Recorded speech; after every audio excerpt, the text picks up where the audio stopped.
The phone rang at 3 a.m., piercing the darkness of my sparse downtown loft.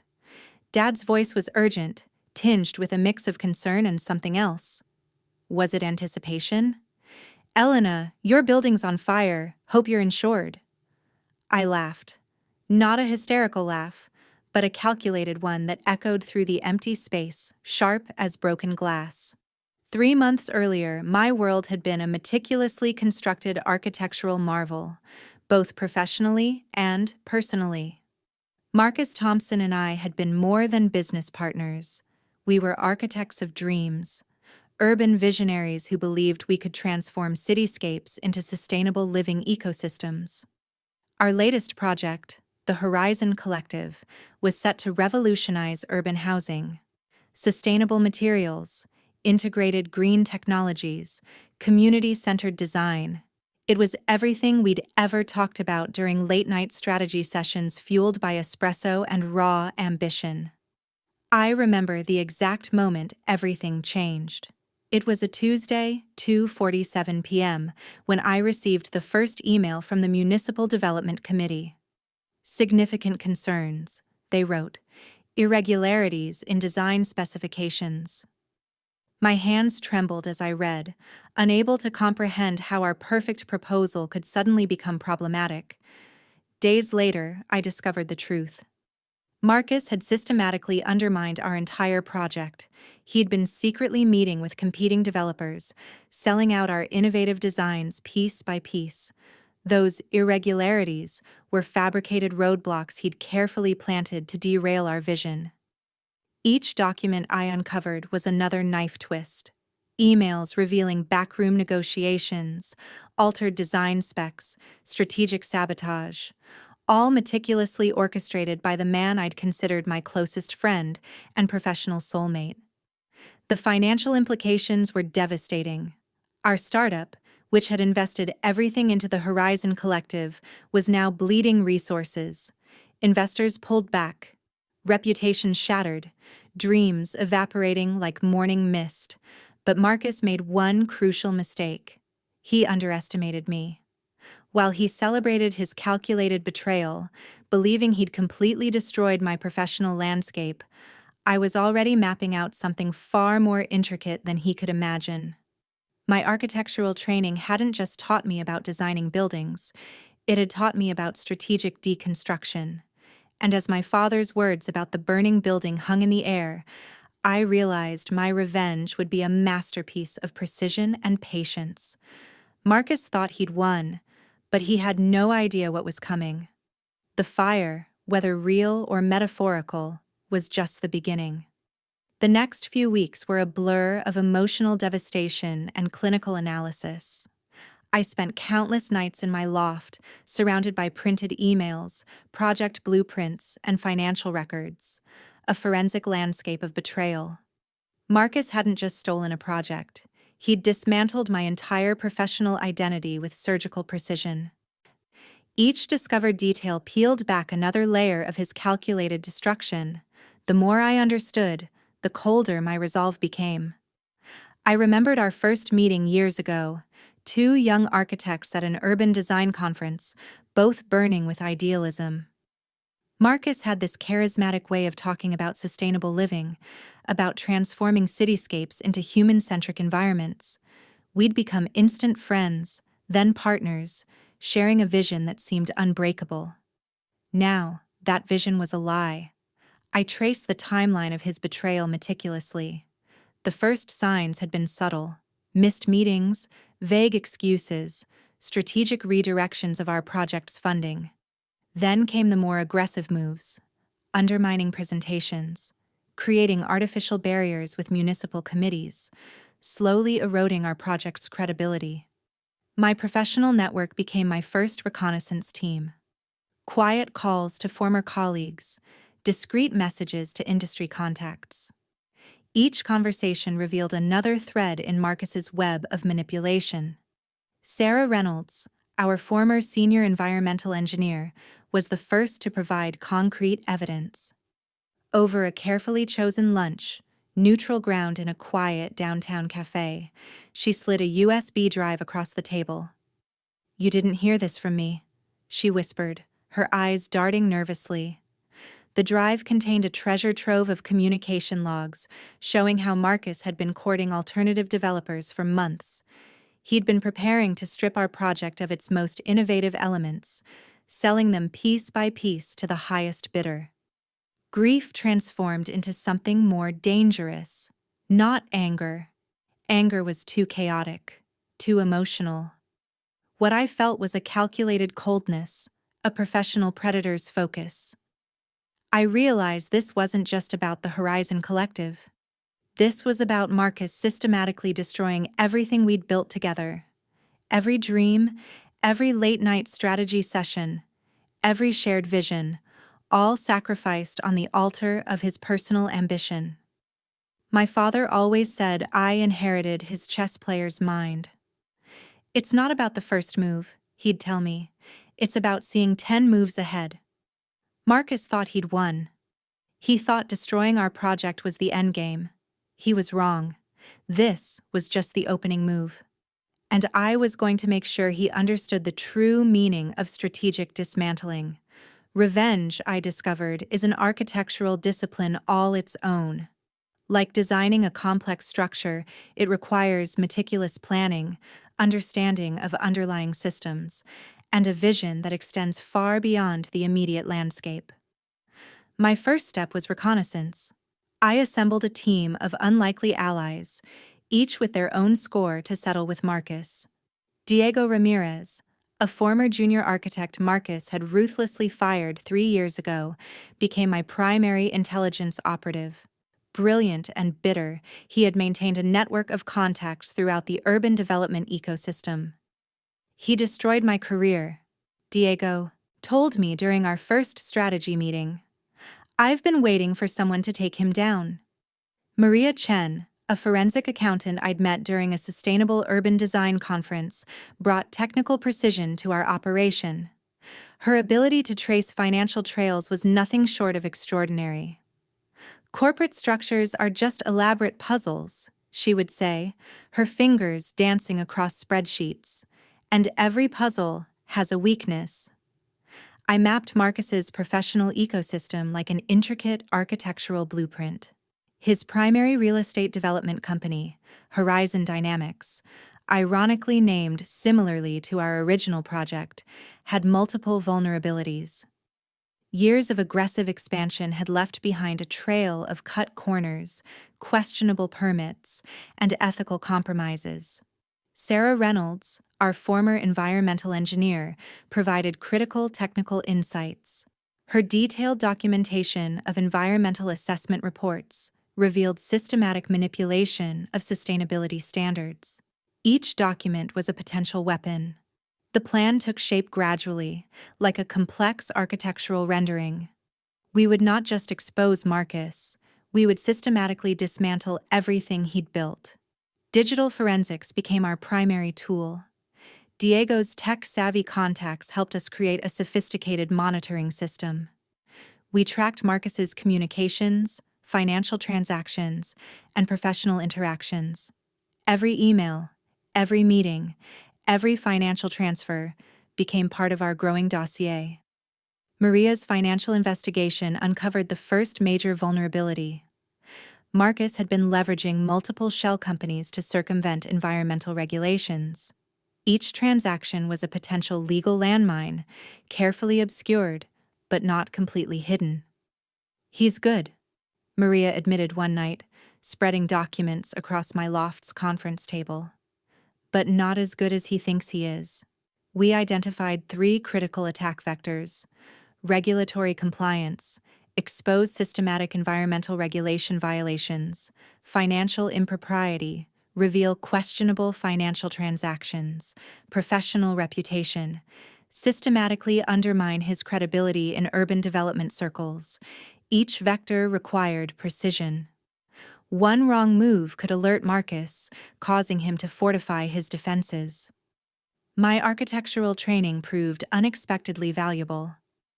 Just as I designed complex urban spaces, I was now designing a comprehensive strategy of professional destruction. Every move calculated, every potential counteraction anticipated. This isn't just revenge, Diego noted one evening, watching me arrange our evidence like blueprint components. This is a surgical intervention. I smiled. Precision was everything. Marcus believed he had dismantled my professional world. He had no idea I was about to return the favor, with mathematical precision and architectural elegance. The first strike was subtle, almost imperceptible. A series of anonymous tips to municipal regulatory bodies began raising questions about Horizon Dynamics' recent development projects. Each complaint was meticulously crafted, backed by fragments of evidence that would withstand initial scrutiny. Maria's financial forensics ensured every claim had a paper trail, every allegation a kernel of verifiable truth. Marcus first realized something was wrong during a routine city planning meeting. I watched from the back of the room, invisible, as he fielded increasingly pointed questions about environmental impact assessments for his latest high-rise project. His perfectly tailored suit suddenly seemed a size too large, sweat beading at his temples. Diego's network proved invaluable. A strategically placed contact in the city's permit office began slow-walking Horizon Dynamics pending applications. Each delay was a small cut, designed to bleed the company's momentum. Death by 1,000 paper cuts, Maria would say, her fingers tapping a rhythm of calculated destruction. The second phase targeted Marcus's financial ecosystem. Shell companies he'd carefully constructed began to attract unwelcome attention. An anonymous whistleblower report, crafted with surgical precision, highlighted potential money laundering patterns. The regulatory bodies that once rubber-stamped his projects now viewed each submission with suspicion. I watched Marcus change. The confident swagger began to crack. Late-night calls, hushed conversations, emergency meetings, the signs of a man feeling the ground shifting beneath his feet. His primary investor, a conservative real estate mogul named Richard Hartley, called an emergency meeting. I obtained a recording through one of Diego's contacts, a nervous junior assistant at Horizon Dynamics. "We're hearing things." Hartley's voice was cold, calculating. "Rumors about compliance issues, potential regulatory violations." Marcus's response was telling. Desperation masked as confidence. "It's nothing. Just competitive pushback. We've weathered worse." But we both knew it was more than that. The third strike was more personal.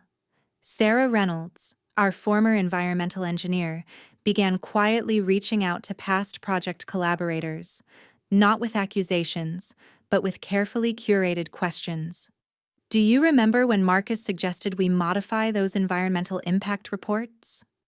Each conversation planted a seed of doubt. Old colleagues who had been silenced or marginalized during Marcus's rise began to speak. Whispers became conversations. Conversations became statements. A junior architect who Marcus had forced out years ago suddenly found herself with speaking opportunities at major conferences. Her presentation, a forensic breakdown of sustainable urban design practices, subtly highlighted the ethical gaps in Horizon Dynamics' approach. Marcus tried to fight back. Legal threats were issued, cease and desist letters flew. But each attempt only drew more attention to the growing web of questions surrounding his company. His primary defense, mechanism, the charm and connections that had protected him for years, began to erode. Networking events became minefields. Every handshake carried the potential for judgment, every smile a hint of underlying suspicion. I remained in the shadows, a ghost directing an orchestra of professional destruction. The most delicious moment came during a major urban development conference. Marcus, always the keynote speaker, found himself fielding increasingly uncomfortable questions. His presentation on innovative urban spaces was interrupted by a series of pointed inquiries about environmental compliance and ethical development practices. "Mr. Thompson," one senior regulator asked, his voice cutting through the conference hall, "could you elaborate on the discrepancies in your recent environmental impact assessments?" The room went silent. Marcus's world was unraveling, thread by carefully pulled thread. And I was just getting started. The final confrontation was never going to be a quiet affair. Marcus cornered me 3 months into my systematic dismantling of his empire. The location was deliberate. The lobby of the same conference center where we'd first presented the Horizon Collective years ago. Symmetry has always been my preferred form of poetry. "What have you done?" he demanded, his voice a razor-edged whisper. I smiled. The kind of smile that makes predators nervous. "I've simply held a mirror to your professional conduct, Marcus," I responded, my voice calm, clinical. "Every action has a consequence." His dissent was spectacular. The regulatory investigations had transformed from whispers to full-blown inquiries. 3 of Horizon Dynamics' most significant development projects were now under comprehensive review. His primary investors were jumping ship faster than rats from a sinking vessel. Richard Hartley, the conservative real estate mogul who had once been Marcus's primary financial backer, called an emergency press conference. "We are conducting a comprehensive internal review of all past collaborations," he stated, the carefully worded statement a corporate knife disguised as diplomacy. But the true weapon was yet to be deployed. Our final move required precision. Maria had spent months tracing a complex web of financial transactions. What we discovered was more than just professional misconduct. It was a systematic pattern of environmental fraud, financial manipulation, and regulatory circumvention. The evidence was ironclad. Digital trails, financial records, communication logs, each piece a perfect puzzle fragment that, when assembled, revealed the full picture of Marcus's professional corruption. Diego's network ensured the information reached the right hands. Investigative journalists, regulatory bodies, professional associations, each received a carefully curated package of documentation. Not an accusation, but irrefutable evidence. The day of reckoning arrived on a Wednesday. Marcus was called to testify before the Urban Development Ethics Committee. What began as a routine hearing transformed into a public dismantling of his entire professional persona. Each question peeled back another layer of his carefully constructed facade. "Mr. Thompson," the lead investigator began, her voice cutting through the hearing room. "Can you explain the discrepancies in the environmental impact assessments for the Riverfront Development Project?" I watched from the back of the room, a ghost orchestrating the final movement of this professional symphony. Marcus's defense crumbled. The charm that had protected him for years, the same charisma that had once convinced investors and regulators of his vision, now worked against him. Every explanation sounded like a confession, every denial another nail in his professional coffin. The hearing lasted 6 hours. By the end, Marcus wasn't just professionally destroyed, he was publicly eviscerated. Horizon Dynamics would be dissolved. His professional licenses were under immediate review. The legal repercussions would consume years of his life. But this wasn't about total destruction. This was about accountability, about proving that some betrayals have consequences beyond immediate financial loss. As Marcus was escorted out of the hearing room, he caught my eye. The look wasn't of hatred. It was of complete, absolute comprehension. He understood now. Every move had been calculated, every action a response to his initial betrayal. "You've been planning this the entire time," he whispered. I simply nodded.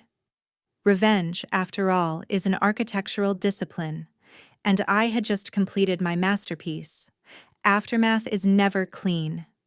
Revenge is a surgical procedure that leaves scars on both the surgeon and the patient. In the months following Marcus's professional collapse, I found myself in an unexpected emotional landscape. Vindication wasn't the pure, triumphant feeling I'd anticipated. It was more complex, a blend of satisfaction, exhaustion, and a profound sense of loss. My team disbanded gradually. Diego returned to freelance architectural consulting, his reputation restored. Maria moved to an international forensic accounting firm, her skills now in high demand. Sarah found peace in a small environmental research institute, finally free from the shadows of corporate manipulation. The architectural community was divided. Some saw me as a whistleblower, others as a calculated destroyer. Professional conferences became a landscape of hushed conversations and sidelong glances. My father was the only one who truly understood. Revenge, he told me one evening, sharing a bottle of aged scotch, is an architecture of its own. You don't just demolish a structure, you rebuild the entire landscape of possibility. The Horizon Collective, our original dream, found new life in an unexpected way. The project's innovative designs, once buried by Marcus's betrayal, were now studied as a case study in sustainable urban development. Universities began using our original blueprints as teaching materials. I discovered that destruction is rarely absolute. Sometimes it's merely a transformation. Legal proceedings consumed Marcus for years. Multiple investigations, civil suits, professional hearings. His life became a labyrinth of legal challenges. The confident developer was reduced to a cautionary tale in urban development circles. But victory felt different than I'd imagined. 1 year after the hearing, I received an unexpected package. Inside was a small architectural model, a perfect miniature of the Horizon Collective project. No note, no explanation, just the model, meticulously crafted. I knew it was from Marcus, a final acknowledgement. Not of defeat, but of the complex game we'd played. My approach to design changed. Each new project became more than just a building. It was a statement about integrity, about the delicate balance between professional ambition and ethical responsibility. The 3 a.m. phone call from my father, the one about the burning building, became a metaphor I couldn't escape. Some fires consume, others illuminate, some destroy, others clear the way for something new. Marcus had tried to burn down my professional world. Instead, he'd given me the opportunity to rebuild it, stronger, more principled, more authentic. Revenge, I realized, is never about destruction. It's about transformation. As I stood in my redesigned loft, overlooking the city that had been both battlefield and canvas, I understood something profound. The most powerful revenge isn't inflicted. It's achieved by becoming something greater than the injury inflicted upon you. The building wasn't on fire anymore. I was.